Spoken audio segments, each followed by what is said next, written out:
बच्चे एंजॉय कर रहे हैं, फुल टाइम चिल प्रोग्राम। और सूरज होने जा रहा है गुरुम। ये है जी कुरम बीच। अच्छा जी, बीचेस जो हैं वो क्लोज़ होने जा रहे हैं until further notice supreme committee के हुक्म से। सुप्रीम कमेटी, क्योंकि देखें आप इस वक्त रश बहुत है और बहुत ज़्यादा लोग आते हैं बीचेस पे। ये कुरम बीच है, ये समझ लें कि कुछ जो अच्छे बीच हैं ओमान के, वैसे तो बहुत सारे हैं लेकिन उनमें से सबसे अच्छा है, तो इस पर बहुत ज़्यादा रश होती है। अब इन बीचेस को क्लोज़ कर दिया जाएगा गैर मुअय्यना मुद्दत के लिए और अगले हुक्म तक के लिए, जब तक सुप्रीम कमेटी कोई इस पर एलामिया जारी नहीं करती। तो आज बेसिकली आप कह लें शायद ये आखिरी दिन हो, इसके बाद अलाउ ना किया जाए।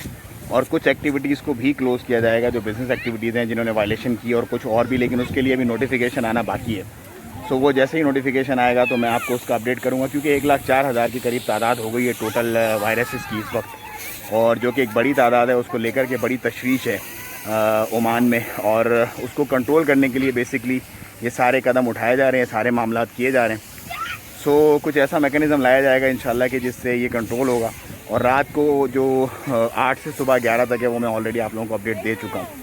मज़ीद भी अपडेट्स आएंगी, फ़ौक्तन फ़ौक्तन चलता रहेगा, तो बस आप सब्सक्राइब करें और वेट करें। इंशाल्लाह मैं आपको अपडेट करता रहूँगा ये जितनी भी अपडेट्स आती हैं इसके ऊपर। लेकिन बीचेज़ ऑफ कोर्स क्लोज़ होंगे, क्योंकि बीचेस पे मेरा भी कंसर्न है। मैं बहुत पहले से इसको कवर कर रहा हूँ। मैंने, अगर आप मेरी पुरानी वीडियोस देखेंगे तो बीचेस पे बहुत रश होती है और मास्क वगैरह भी नहीं होते लोगों के, तो लोग बिल्कुल खुले होकर घूमते हैं बीचेस पे, बिल्कुल जैसे कोरोना वगैरह कुछ है ही नहीं। और उसकी एक झलक आपको इस वक्त नज़र आ रही होगी मेरे पीछे।